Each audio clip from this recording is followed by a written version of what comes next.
So welcome to episode 48 of Teh Tarik with Walid. So today we will be having the second episode pertaining to this book, Brown is Redacted, edited by Christian Mark James Paul, Maisara Al-Jaru. Both of them I had on for the previous episode when we did this book.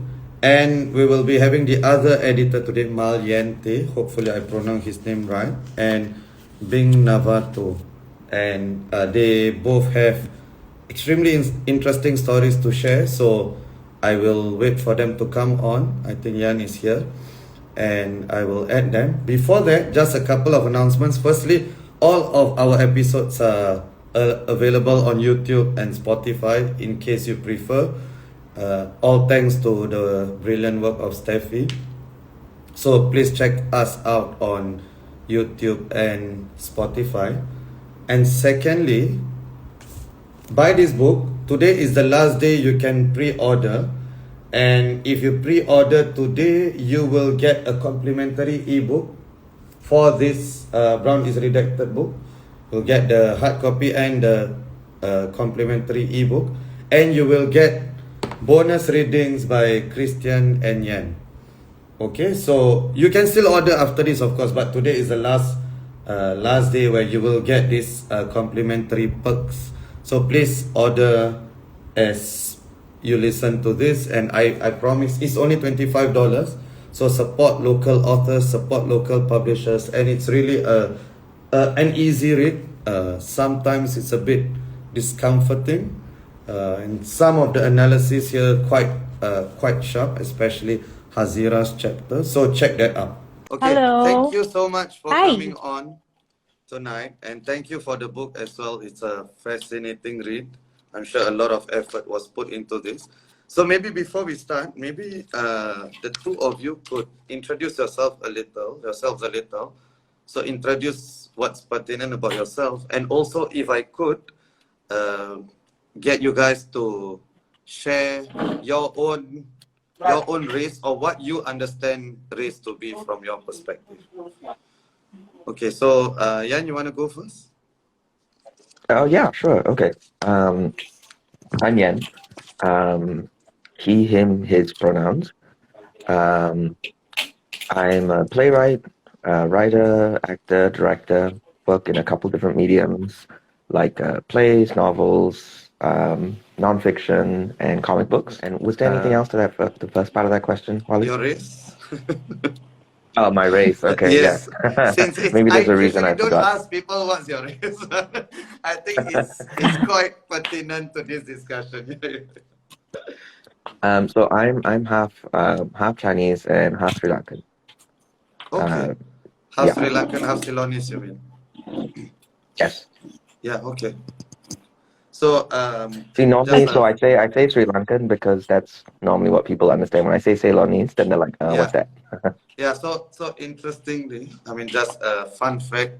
So the IC on my wrist is Ceylonese as well. So my dad is a Tamil, but his ancestors Tamils from Sri Lanka. Okay, thank you so much. Bing? Hi. So my name is Bhing Navato, and I'm a domestic worker here for 27 years. And yeah, I'm a volunteer of home. I've been a volunteer for 8 years, and then I love to write. So I'm one of the editor of Call and Response too. And yeah, that's it. And of course, I'm also a contributor of the book Brown is Redacted. Right. Okay. Thank you. I don't know. There seems to be some background noise. I don't know whose end is it on. Maybe it's mine, but anyway, it's fine. So I just wanted to start off with this question. Oh, Bing is gone for a while, hopefully. So, what does being a biracial mean to you in the context of Singapore, in the context of the CMIO model in Singapore, and to Bing, how is your experience being a domestic worker in Singapore? I think it's a such a fascinating experience. I'm sure there are a lot of ups and downs. So please feel free to share. Maybe Yan start first, and then we can. Yeah, sure. Really an easy question, huh? What does being biracial in Singapore mean?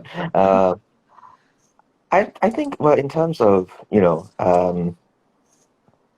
I think the thing that I found encountering a lot um, is which half of me takes more importance in people's eyes.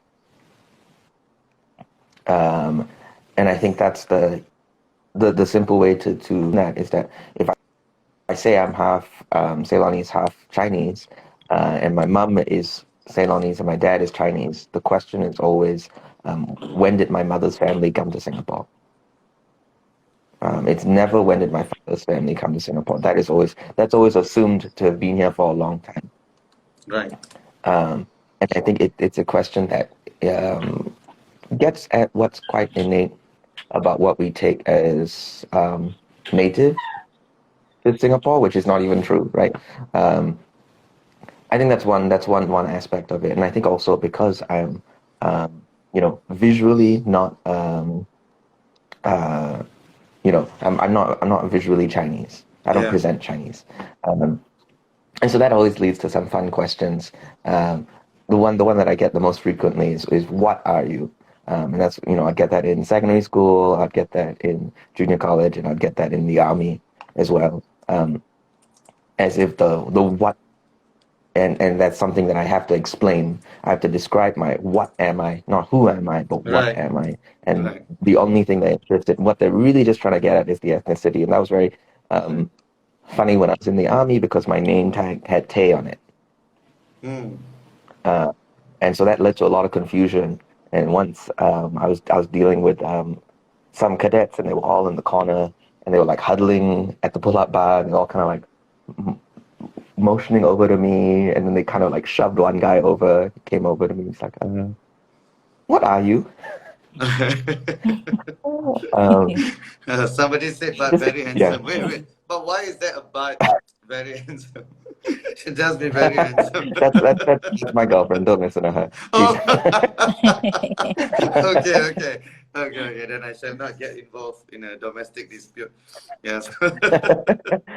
So that's interesting because I really wanted to ask that because looks wise you are racially ambiguous, right? So you can pass off as a Malay, as a somewhat an Indian, even as a Filipino. Well, Filipinos and Malays sometimes people cannot really tell the difference as which was what I was gonna ask Bing later on as well. So does your conception of your race actually matter if people already have an idea of what race you belong to? yeah. I think that's a really interesting question. I think that's maybe I'm not going to answer the question, but I do have a story that relates to that question. Sure. Which was I got so sick and tired of trying to explain Ceylonese, explain, how that's maybe different from people's conception of Indian, which is, also a nationality, is more a Right. nationality than it is an ethnicity. Right. Then in secondary school, I simply just stopped telling people when they asked me what I was, I would say I'm half Chinese, half of me is Chinese, and I'd like you to guess the other half. Hmm. And it was, it was a pretty problematic game. I'll get there's all sorts of questions, all sorts of answers, some of which may or may not have been slurs. But that's what you get when you're, in secondary school and playing that kind of thing. And I think that's that question of like, what did I perceive myself as was quite meaningless. Meaningless enough for me Right. to just be like, you figure it out. I don't care. Right. Yeah. Right. I Yeah. consider myself to be a lot more than my own my own racial identity. So why don't you just do the hard work? Hmm. Interesting. So we'll get to that, I'm sure, later on. So Bing, maybe you want to share because your background is very unique in many ways, right? Because it's not often that you get domestic workers or our foreign worker brothers who are active in the scene. So Isaiah, maybe you can share. Yeah.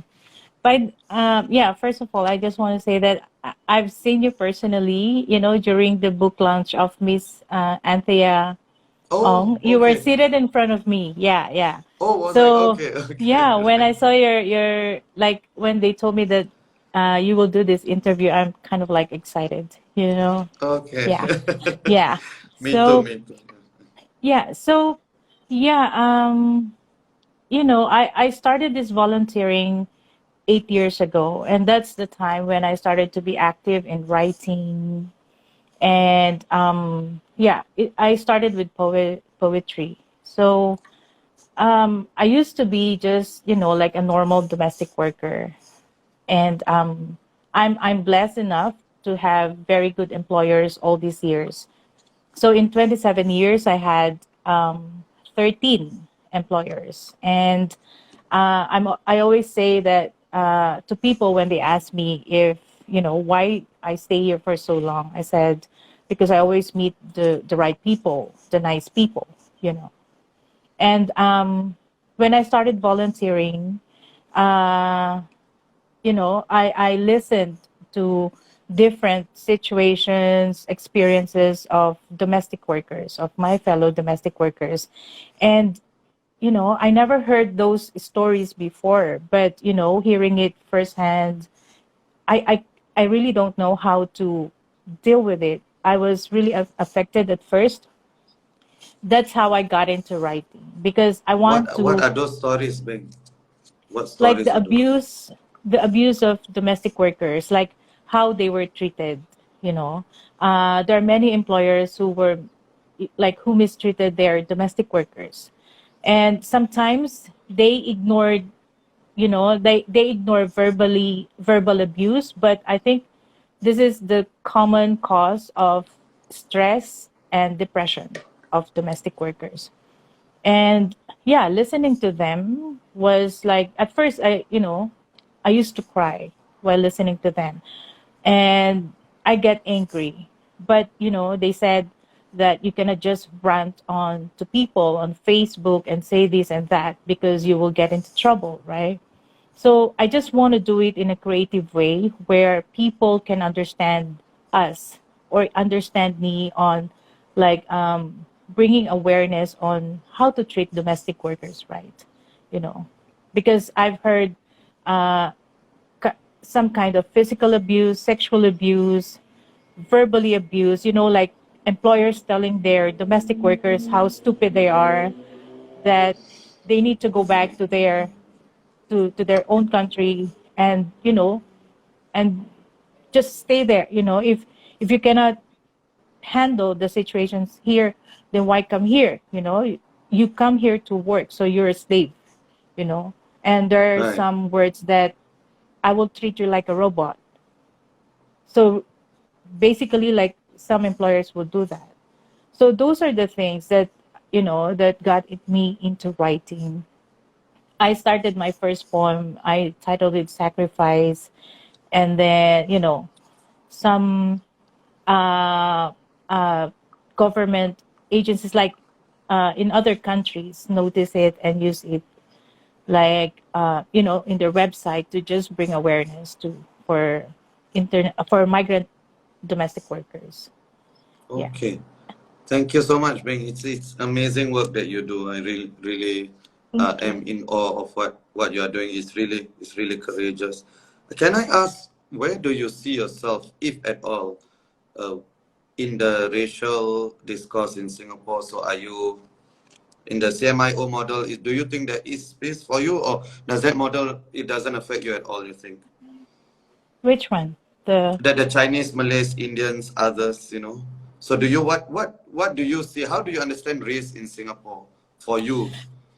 I think we're all the same. It's just that we have different beliefs, we have different culture, but we're all the same. I always tell my friends and others, we just need to respect one another, right? We just need to respect. Then I think the world will be a better place.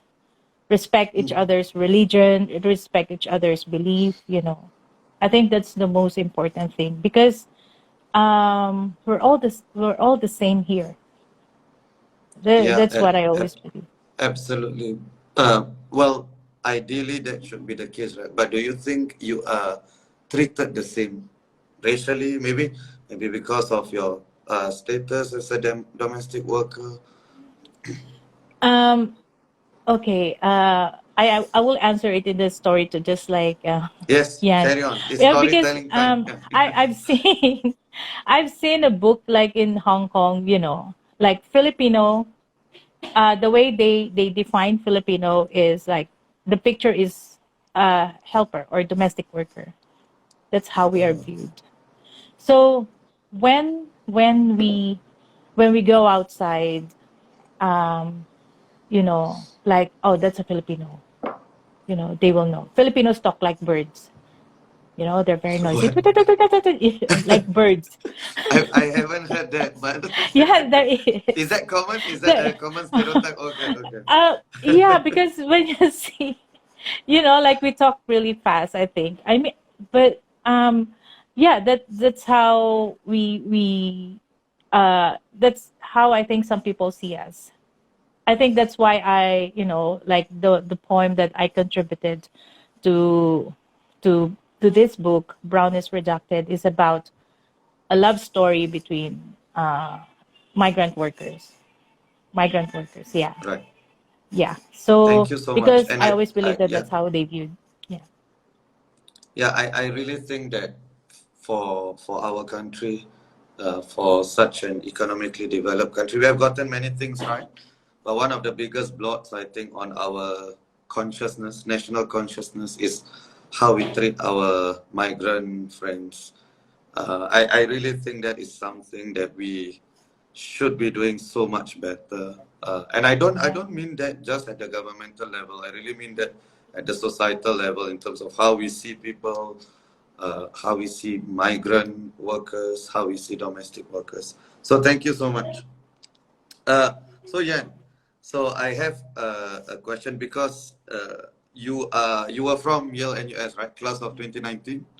Yeah. So this is a question I asked in a different version, but yours is a bit more specific related to Yale and US. So I asked my Sarah and Christian as well. So isn't it the case that these young people, these more liberal people, they are actually making an issue of nothing, which is they constantly talk about race when actually there's no actual racial issue. Of course, there's racism, but racism exists everywhere.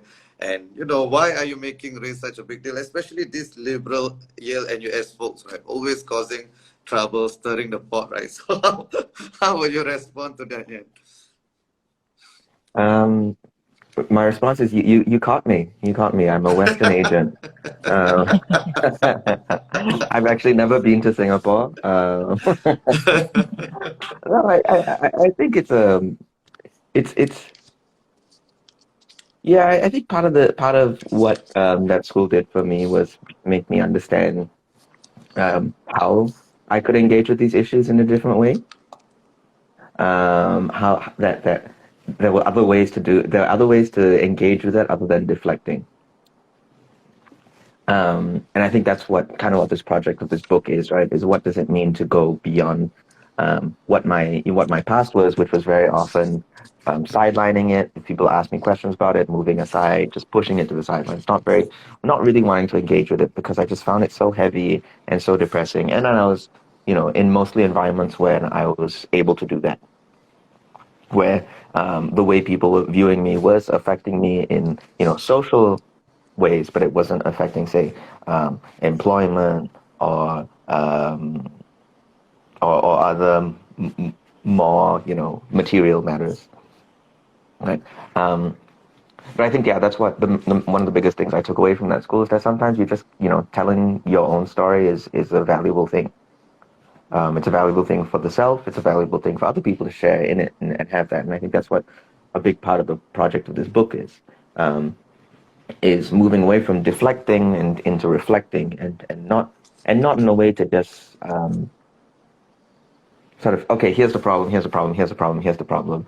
It's also what are the points of joy, what are the points of tension, what are the contradictions, And that's why when we got Bing's poem, it was so lovely because it's about joy. It's about the things that make us happy. It's an unexpected story with what people expect. People expect it to be doom and gloom, Right. but there's actually a lot more to it. There's a lot more movement Right. to it. There's everyone has a different individual experience with these things, even though they're shaped by larger problems across the board or larger perspectives across the board. Maybe not even problems. Right, right. Yeah, yeah. So thank you for that. That's an excellent point. The idea of this story is not just doom and gloom. There's some of that for sure, and there should be some of that when we are reflecting, right? But there's also joy. I think Sharuvesh, the title of his chapter was "They asked me to write about brown joy" as well. In addition to Bing's poem as well, and I guess also for whether it's racial minorities or whether it's our migrant friends, it's not just you want sympathy or empathy, right? It's more than that. Even though a level of sympathy is good, but that's not ultimately what we want, right? What we want is equality, right? So to treat us as a normal human being and treating us as a normal human being, that requires the whole myriad of emotions, right? And feelings, right? But there's sympathy, and it's okay for people to get angry at us also, and so on and so forth, right? But as long as we are treated equally. So you mentioned, I mean, I wrote that down immediately, right? Moving away from deflecting towards reflecting. So do you think earlier because you sort of hinted at it, in your earlier years, your younger years, because you didn't have the tools to deal with it, you deflected a lot more than reflected? Oh, definitely a lot more deflecting. I mean, that's what the whole game was, right? Of I'm half Chinese. Guess what the other half is? That whole game is a game of deflection, of shifting away from the half of my identity that I know is subconsciously or consciously less popular, um, or less normal. Yeah, and so I think definitely in my past I was doing a lot of deflecting. But the thing about that also is then you do internalize it. It's not Right. just like water off a duck's back. It doesn't just slip away when you push it aside. It goes deeper in at the same time. Can you give an example of how you internalized it? And maybe that's a question for Bing as well. Has there been a situation where people think of you as something so much that you start believing it as well? So Yan first, then Bing.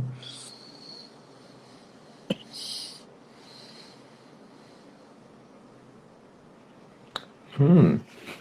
Give me a second. No, it's okay. It's Bing, okay. Yeah. do you have anything? Please jump in while Yeah, I think. yeah. So I was thinking about how there's this phenomenon which I've heard myself as well. So there are some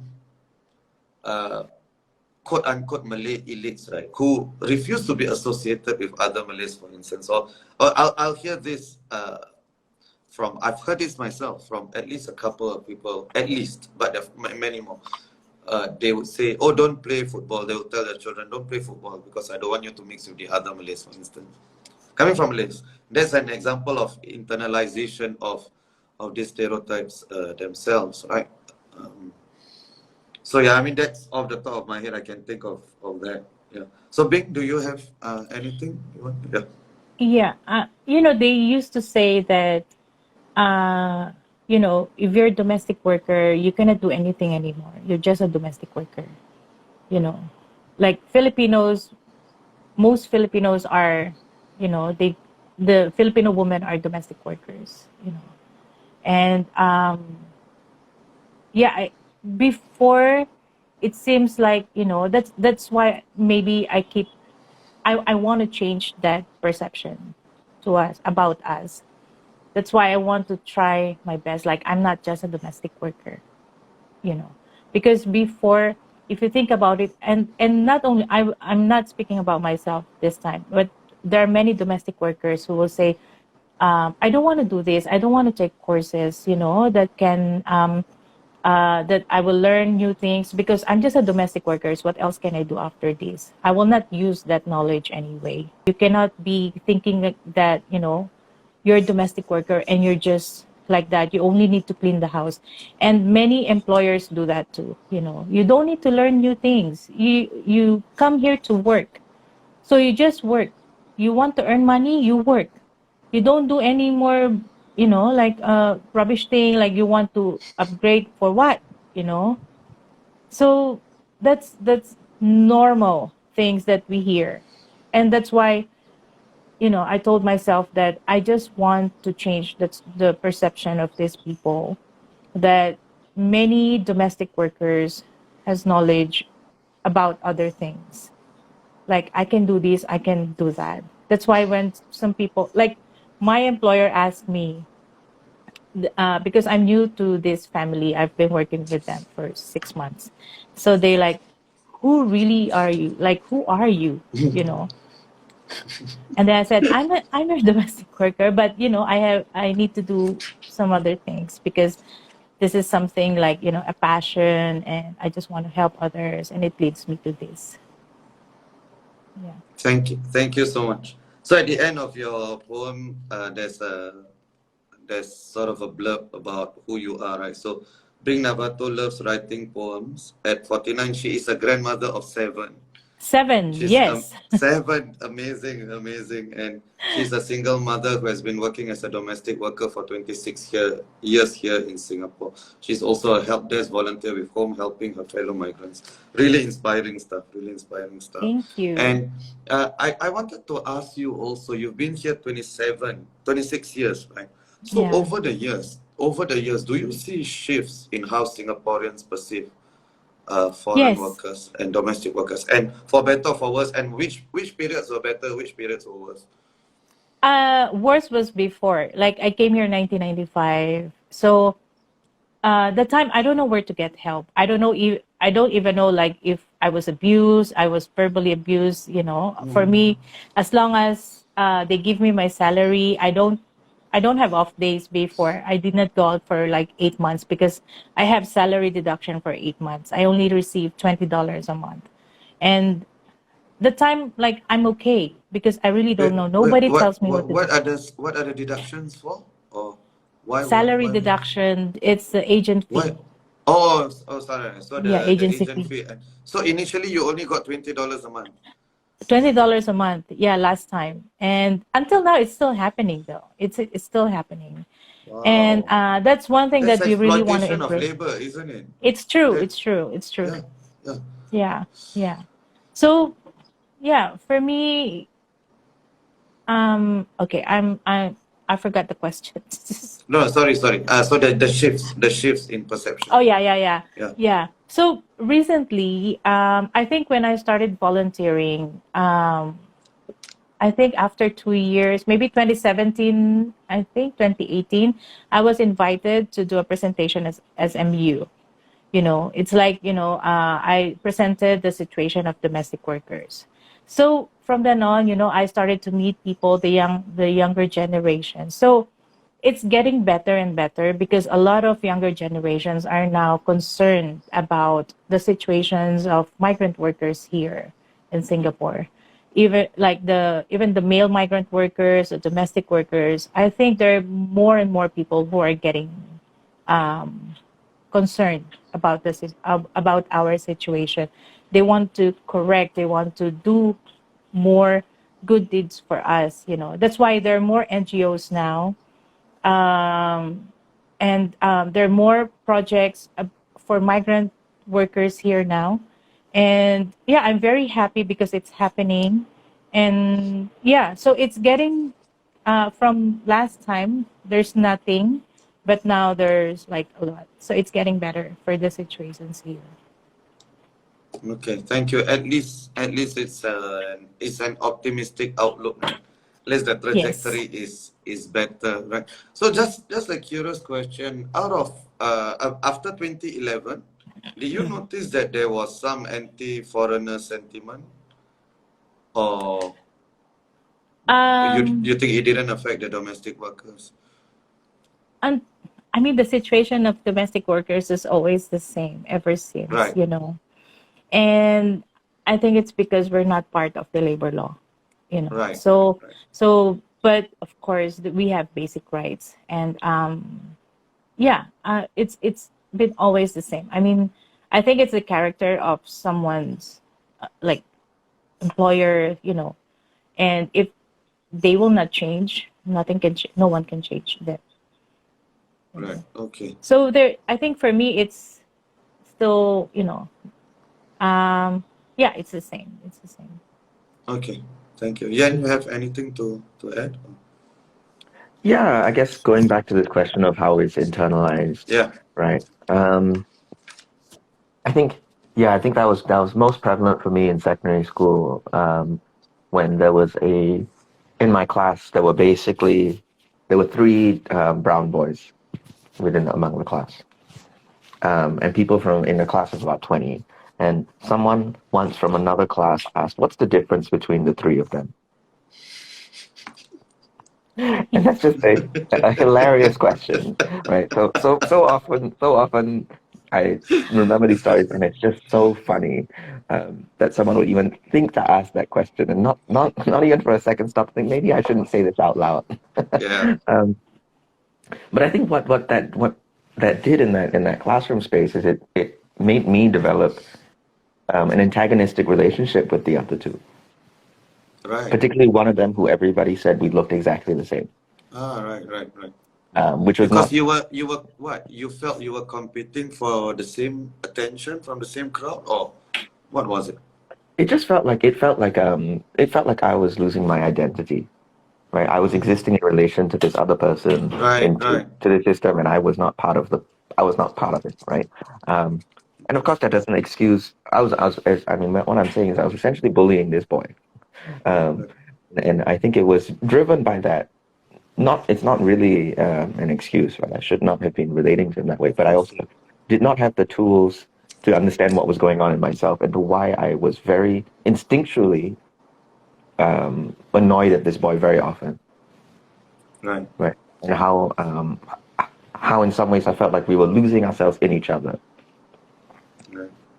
So, yeah, I mean that is very relatable. So I've had even 2 weeks ago was the latest one where somebody just came up to me and said, "Yeah, are you so and so's brother or cousin?" Like, just came up to me randomly. This person I didn't know. My response is always the same. Like, not all Indians are related. And then immediately you'll see "Oh, I'm so sorry, I didn't mean that." Like, I don't go around like a random person. Like, I ask, "Are you related to this person?" Just Walid, answer. you're much nicer than I am, because if somebody did that to me, I would just say yes. Now see how long we could go until the truth came out. There's another one, where you go to today is storytelling time, right? So a few times, right, I'm just at the hawker center, right, as a customer, but it's few times it has happened, and my wife knows this. There'll just be somebody who call me, can you take my order? So it's very common. It's very common, and I feel like one day I really should just go over and take take the order and let them wait. Uh, my story is I've already done that. Oh, really? It's So at a you took the order. It was at a prata shop. It was one of those late night supper places near NUS. And I'm Which walking is back prata. from the restroom back to my friends, and this guy's like, "Oh, I go over." He goes, "One kosong, one egg onion." I nod, and then I walk away and I go sit down with my friends, and I can see the look in his eyes change. Right. Right. Yeah. So it's just funny. Like, it's funny, but it's also sad at the same time. But humor Right. is a coping mechanism. Yeah. Bing, there is a question from Brian. What change do you hope to see the most, or what do you hope to see change the most? Okay. Yeah, for me it's like, the way domestic workers are treated. And yeah, because there's still many. You don't see it. But for me, I talk to them every day. There are many domestic workers who call me about verbal abuse. They must be, you know, uh they must put an action to it. When someone complain about being verbally abused, they must attend to it, because I mean, you cannot be scolded every day without Yeah, agreed. doing anything wrong, Agreed. you know Agreed. and it's not really nice. Like for me, in my own experience, even if my employer will say something like, very light to me, I feel that I think it's off. I will be not like I will it will change my mood for the whole day, and I will start thinking about my family, about going back. Those are the things. What more Right. for these domestic workers, that you are this and you are that, and you come here to work, so you're a slave.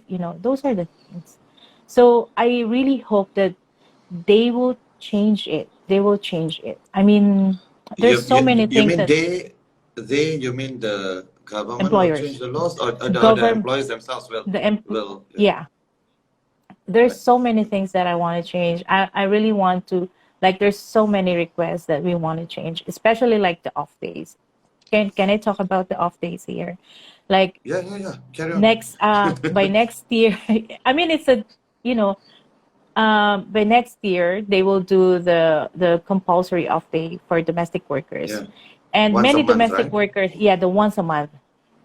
Our question is why they cannot do it like every Sunday compulsory.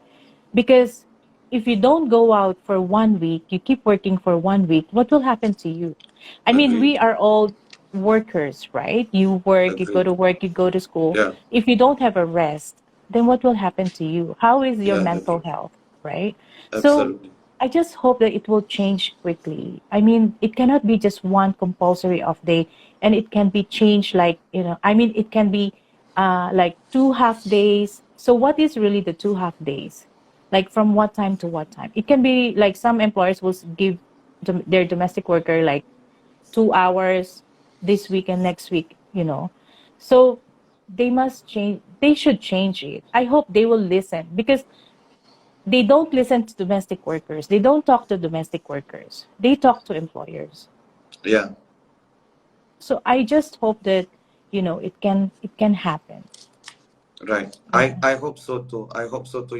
Just now, when you talked about the verbal abuse, because physical abuse, it does happen, but it's rarer. It's much rarer, and I think Yeah. a lot of people, they have more sense than that. But they somehow, uh, employers are more willing to engage in verbal abuse because they think it doesn't cross the line. But the analogy is right for us, people who are not domestic workers, and if you get verbally abused at work, right? It's already hard enough. But at least Yeah. you leave your employment place, and then you go back. But for Yes. domestic workers, that's your house and that's your employment place, and you see them 24/7. So verbal Yes. abuse is far more consequential for domestic Yes. workers than it is for. So I completely agree with you. I think this is a huge problem. I'm not sure whether laws only would do it, but there really needs to be a deeper sense. In your very first answer, you mentioned the word slave. And I do feel sometimes that people do not see domestic workers as an employee, but they see this person. They don't think that, and they don't mean that.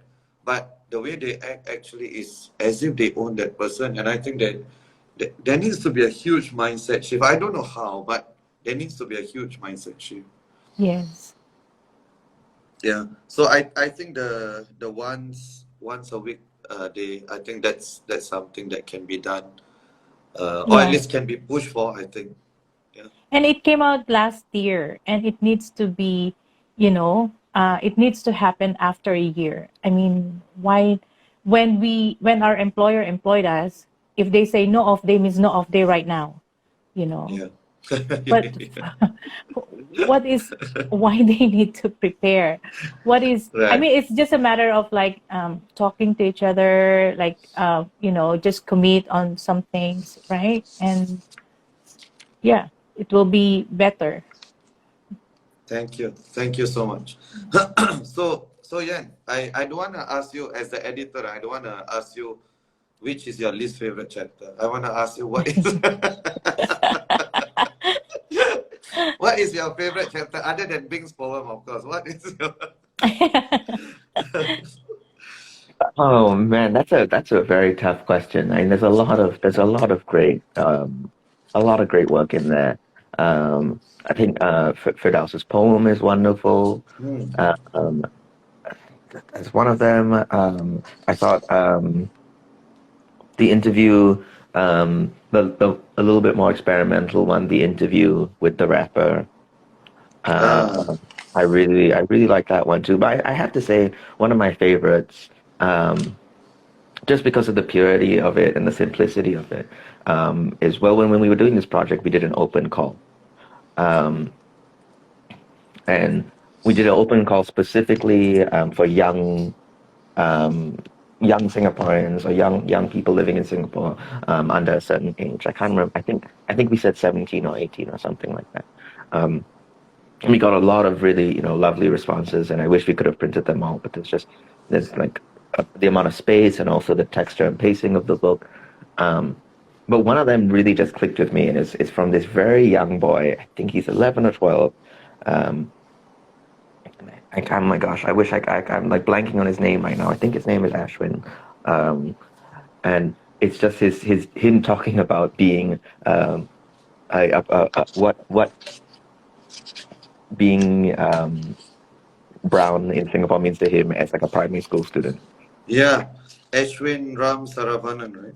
Yeah, So, exactly. yeah. Yeah, And he yeah, and started off from 5 years old. And he said his friend's brother didn't like him because look at his skin, he looks like a third. right. This is at 5 years old, and he remembers this. And he says he remembers in primary one being called weirdo and dog. And I know I mean it's not that extreme, but I had similar experiences from a very young age. Like people will always remind me that I'm Indian. Mm, mm. Even though growing up, you are not so conscious of your race. You're not so conscious when at early on. It's only when others impose that consciousness on you, then you start becoming more and more conscious. Yeah, sorry, you were gonna say you were gonna add on. No, it's exactly. I think I won't say it's my favorite because I think that's too difficult. But I will say it's the one that really clicked with me in a very deep level because of how simple it is and how it shows. There's no citations, there's Yeah, no flowery language, there's no metaphor, no simile. It's really this is the experience and this is what happens. And um, and I think something I really love about it also is that it's written almost like a compo, like it's almost written yeah. like an assignment. Um, and it just shows a particular way in which we process our thoughts as well as starting that young, right? How we have to rationalize our thoughts. Right. Yeah. So this the said chapter is actually 1 page and 3 lines only, literally. But it Very short, was, very yeah, short. very short. But it's really it's an it's a moving chapter. You can feel the purity and sincerity in this particular piece. Yeah, thank you so much. Okay, so for both of you, right, what do you hope people will get out of this book? When they read this, what is the one thing? I mean, I'm sure you guys hope for a lot of things, but what is the one thing that you hope people will get out of this book?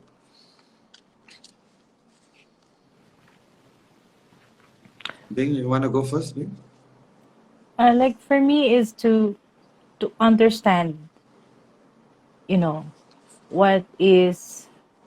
I mean, um, we shouldn't be keep talking about the racism. I think um, people should understand everyone. Like whether you're a Malay, you're Indian, you're Filipino, you're a migrant worker. You know, I mean, we're all here. We're all here in Singapore. You know, and we're all working. We're all eating the same thing. I eat roti prata. You eat the same thing. You can eat adobo. I mean, we're all the same. I think they should understand, and they should, what they should think is that is something that, that one day they will realize how beautiful each one of us is. Like, we're not useless people. And yeah. Bing, can I can I ask you? So for your other Filipino friends who are not domestic workers. Maybe they are the foreign talent, quote unquote, right? So you know how Singapore separates foreign talent and foreign workers, right? Yes. Already Expats that working. categorization, yes, that categorization is already problematic. It's as if the foreign workers do not have talents, right? But anyway, so the quote unquote foreign talents, right? What are the Singaporeans' perceptions towards them? Do they think that these people, because they are Filipinos, also they look down on them, and they think that they are domestic workers also? How is it like?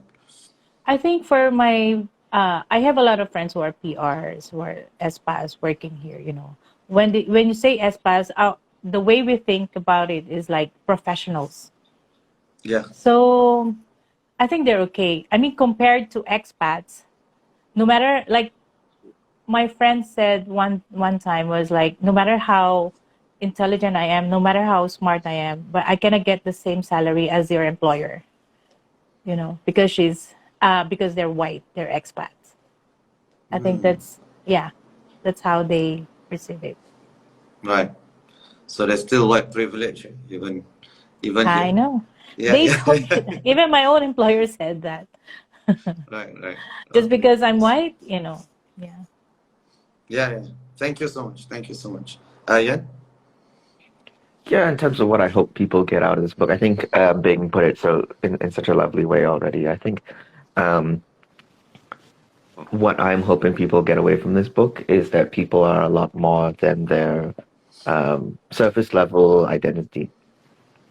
That there's an individual that lies underneath that, and that is the thing that we should be seeing each other primarily as, is as people, as individual people, not determined by our most external attributes, right? Um, and I think one of the things I'm hoping people will take away from the book is that when you approach someone, is to be aware, because it's hard, right? It's hard to not be. It's not about being colorblind also, because that's an impossible ask. Yeah.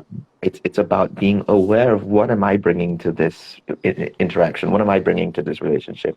What am I possibly unwittingly viewing this person as mostly? Right? Like, am I regarding this person as Indian before I'm thinking about them as a person? And I think that's why the diversity of the content within the book was really important to us. It's really not about giving this one, right? It's not all of, it's not an identity that can be subsumed into a letter like M, I, or O. Right. Right? It's about the people within that, the people that make up that identity, and how diverse that experience can be. Right. So I want to push you a little on that, but let me just comment on what you just said. Completely agree. The CMIO. At least I think the C and M, you can make a case for them being a bit more homogeneous, not completely, but a bit more homogeneous because of there's a linguistic uniformity among those. But the I, there is none. There is none. The North Indians and South Indians completely different. Completely different cultures. You started off by saying it's a nationality, not an ethnicity, and completely true. Then what about the O? Like, which other country calls literally otherize a specific group, like literally, not just figuratively, right? So yeah, so I completely agree on that. The diversity is often not talked about, but even within the CMM, right?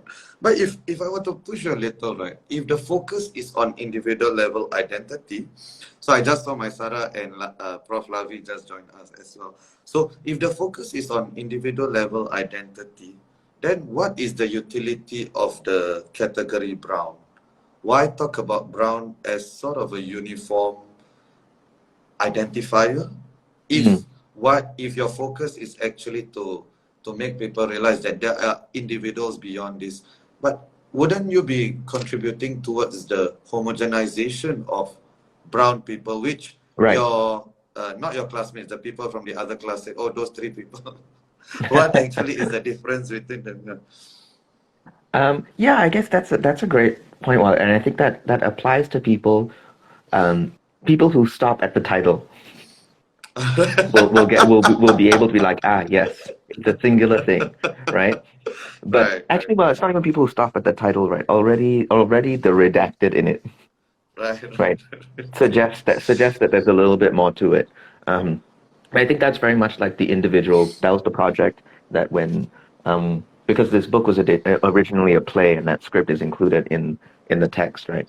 And in that initial production, in that staging of that play, the thing that we wanted to really get at was that brown is almost a meaningless identifier, right? It doesn't actually communicate anything because brown is this, brown is that, brown is X, brown is Y, right? It can be all of those things. It can be none of those things. And so I think that that's a precise thing that we are trying to challenge in it. It's the monolithic approach to that, is whether the singular, like thinking of it as one thing, thinking that it can be one thing. Right. Thank you so much. I mean, I think that's a great answer. So final question. We'll just end off on this. So, what is one wish you have for Singapore pertaining to this topic? Right. So being in addition to what you said just now, so once a week, which I think all of us should be pushing for it together, and I hope to be on board with that as well. Thank you. But other than that, what do you see? What is one thing, one aspiration you have? So Yan first, and then we'll end with it. Yeah, I think Bing's point about the legal changes is really important. Because it's very simple to say, oh, we should all be kinder to one another. But what does that mean, right? And how do you suddenly get unkind people to be kind if there's no institution to force them to be kind? And so the unfortunate, realistic perspective I have on it is, if we can't make people be kinder to each other, at least we can make it harder to be cruel to each other. I see. And where that starts is in the law, in the legal approach to these things. Is ensuring that people are protected and defended from these things, and hopefully that eventually trickles down, right? I mean, the Singapore government has such a big hand in all aspects of the country, right? And so I'm like, okay, maybe we can put some of that to protecting people, right? Let's take advantage of the fact that the government has such a heavy hand in many things, yeah, and work to being less cruel, making it impossible to be cruel, hopefully. Yeah, absolutely. I completely agree with you. And as I said, I think for sure we cannot take out the element that there are some people who are just cruel, right? And that these people will always exist in any society. But a lot of times also, the cruelty is not innate, if I could say so, right? It's more of elitism and elitist attitudes leading to this sort of cruel attitudes. And I think that's the more dangerous part, because it's very easy to point out to, when you see somebody pouring hot water on their domestic worker, it's very easy to take the moralistic eye. Oh no, that's not me. I would never do that. But then you scold your domestic worker every day. Then, so I mean, it's not as bad, but it's still quite bad, So yeah, I completely agree. Yeah, Bing? Yeah, for me is that one day I really hope that Singapore will be a very welcoming place for every migrant workers here. Yeah. And I hope one day we will be included in National Day parade. Right. There's no migrant workers in, like the migrant workers of Singapore, in National Day parade. But because you see, when you go around Singapore, when you look around Singapore, it's migrant workers work. Right? Oh yeah, for sure. Like this country would be in that's deep a trouble reality. without migrant workers. It's true, right? I mean, you can see, you can look at them. I mean, maybe tomorrow, for those people who are listening or watching, maybe tomorrow you will see people like in the construction site. Like, yeah, it's true, But I've said that 2 years ago, like 2018, maybe. Yeah, I said that I hope that one day we will be included in National Day Parade. Like, it will be very, very meaningful for everyone, I think. Thank you so much. You know That's what? a dream. And this, I think that's very achievable, So I think it was my ignorance and just shows my privilege as well. I've never even thought about that. I've never even thought about migrant workers not appear. I didn't even know, like, because it's not even on my radar, right? About the National Day Parade. Not that I'm a huge fan of the National Day Parade, but I think it's still symbolic, and it still matters. And I think that's an excellent aspiration. All of us can I'm a work huge towards fan as well. of National Day Parade. Like yeah, You're more I Singaporean used, than I am, Bing. yeah, because I used to stay at One Shenton with my employer. Right. That's where my employer stay. So my friends will tell me like, why you're so crazy about the jets, about the flag. I cry when I see, the helicopter flying around. I can see them now, like really near. So Wow. the first time I attended the National Day Parade, like I was watching by the Marina Bay area, I was like, oh, finally I watched it. I'm a big fan. I really like to see, like an event, a happy event. Yeah. So this country is very much home to you. Yes. I've been here like, most of my life. Yeah. Thank you so much. I think that was super inspirational, guys. I'm Thank really you. thankful for today's session, and for everyone, please pre-order the book, and if it will be out at bookstores on the 4th of November, I think. But please pre-order, and then you can get the complimentary ebook and the additional chapters as well. So thank you so much, Bing. Thank you so much, Yan. Thank you. And Thank good night, you. everyone. I Thank hope that you. was a good session. Bye-bye. Bye bye. Good night. Good night.